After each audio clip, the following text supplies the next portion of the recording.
Hello and welcome to week 10. This week you're going to be reading about strategies that facilitate both the reading and the writing process. If we look in Blackboard on our week 10 page, you'll see that I've placed a short video on shaping the way we teach English, which discusses learning strategies. It's quite good, especially if you don't have the videos available in the online text. And I've also given you two links to various parts of Color in Colorado that deal with facilitating writing and facilitating reading. Additionally, lesson 4 is due on the 22nd. Now, this is the last lesson you'll turn in separately. After this, everything will be turned in as a whole for grading. So notice that I've highlighted in red here that in this lesson, I want everybody to make sure that you have included reference to one or more of Johnson's 8 categories of instructional considerations. And you need to do this explicitly and make it very clear where this fits into your lesson. So I really want to see this lesson done as a whole, with your reflection, with everything complete, the way it will be turned in as part of the final SEA. So let's now take a look at our 2 websites for the week. The first one, I told you, from Color in Colorado, focuses on writing strategies.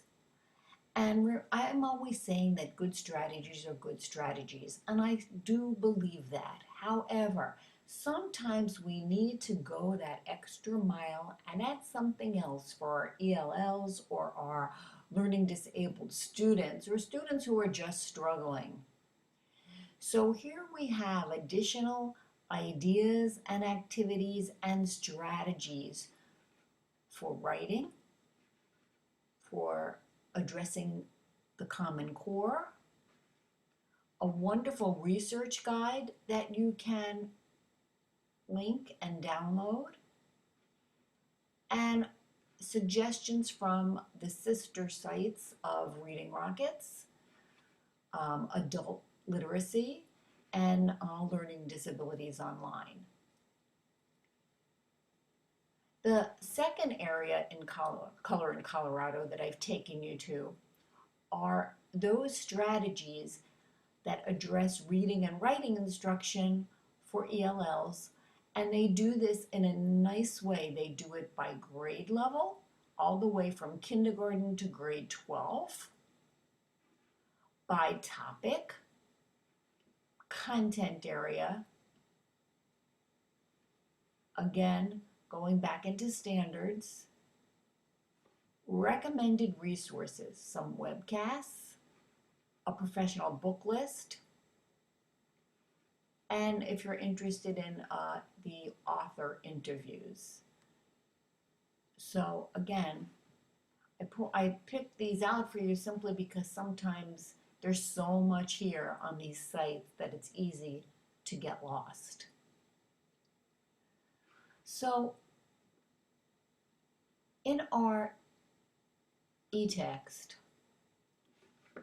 this week you're reading chapter 6, and chapter 6 does an excellent job of discussing various learning strategies and presenting examples of specific strategies for reading, writing, and the various content areas.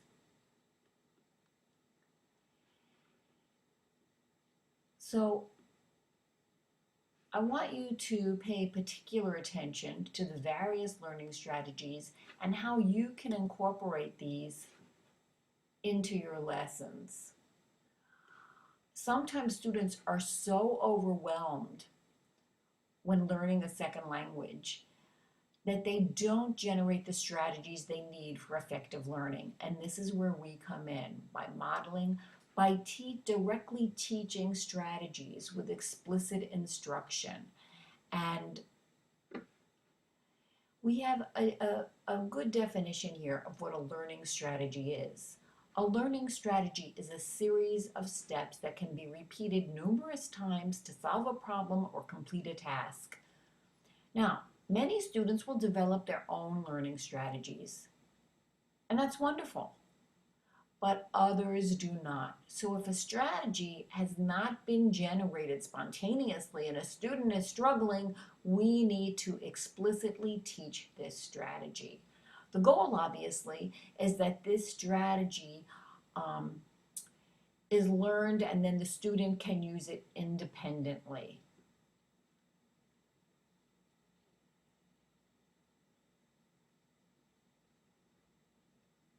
You can read in your text how these strategies will benefit students in the different stages of learning. And I'm not going to go through this whole chapter because you can certainly read this. And again, I've highlighted how important it is to provide explicit instruction if these strategies are not present. By doing this, we can enhance the students' reading, writing, language, content area knowledge for every one of our students.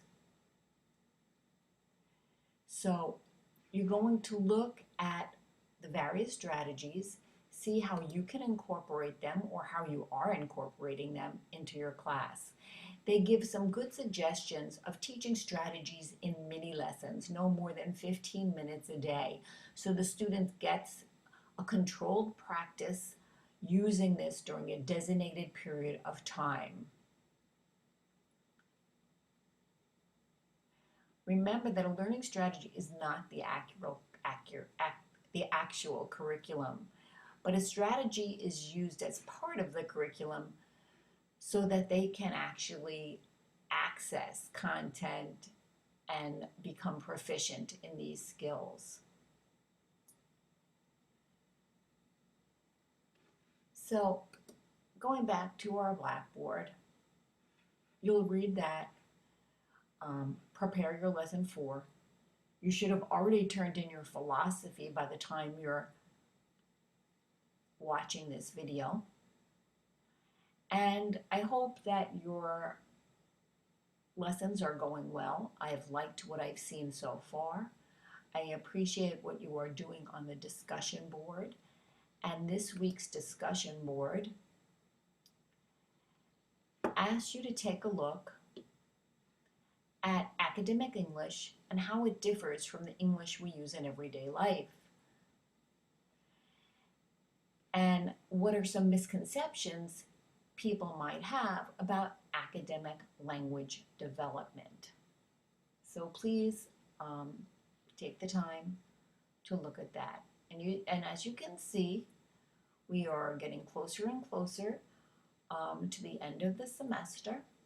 So you want to make sure that your lessons are done, that you get your verification forms completed, that you know how to submit to TaskStream if you are required to do so. All these things are important. So we will have another chat on March 30th. I'll be reminding you of that. And I know around that time, I think you guys may have a spring break. I hope you do. But our weeks actually continue in Blackboard. I've tried not to make anything due during your spring break so that you can enjoy it should you still have it. But our final paper, our final SEA is due on the 20th of week 14, so I can have time to grade it prior to the end of the semester. So remember, once again, if you have questions, be sure to contact me. Don't wait until the end of the semester to say you didn't get it. Let me know now. Have a great week, and I hope everybody is doing well.